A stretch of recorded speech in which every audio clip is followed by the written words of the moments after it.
काल आम्ही इस्कॉनच्या मंदिरात जायचं ठरवलं होतं. त्याप्रमाणे निघालो गाडीतून जाताना ट्रॅफिक खूप चालूच होता.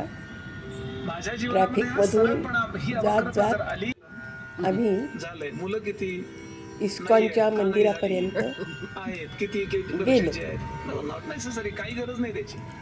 इस्कॉनच्या मंदिरात जाईपर्यंत आम्हाला जवळजवळ 15-20 ते मिनिटं घरापासून निघाल्यापासून 15 ते 20 मिनिटं लागलीच.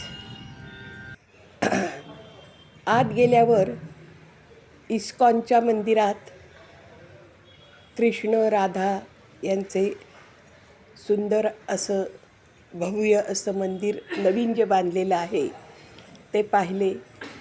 खूप छान वाटलं. खूपच सुंदर आणि विलोभनीय दृश्य आहेत आणि खूपच छान वाटलं. इथे बालाजीची पण एक मूर्ती आहे, तीसुद्धा आम्ही पाहिली. आजूबाजूला हॉलमध्ये खूपच छान शांत आणि प्रसन्न वाटत होतं. महाराज आहेत, त्यांचंही दर्शन घेतलं आणि मग आम्ही घरी यायला आता निघूया अशाने निघालो. येतानाही परत खूप ट्रॅफिक लागला.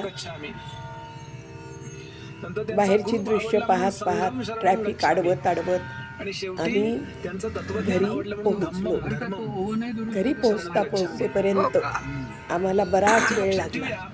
जायला आणि यायला मिळून अर्धा-पाऊण तास गेला. तिथे दर्शन घेतलं, प्रसाद घेतला आणि आम्ही घरी आलो. अशा प्रकारे इस्कॉन मंदिर आम्ही पाहिले.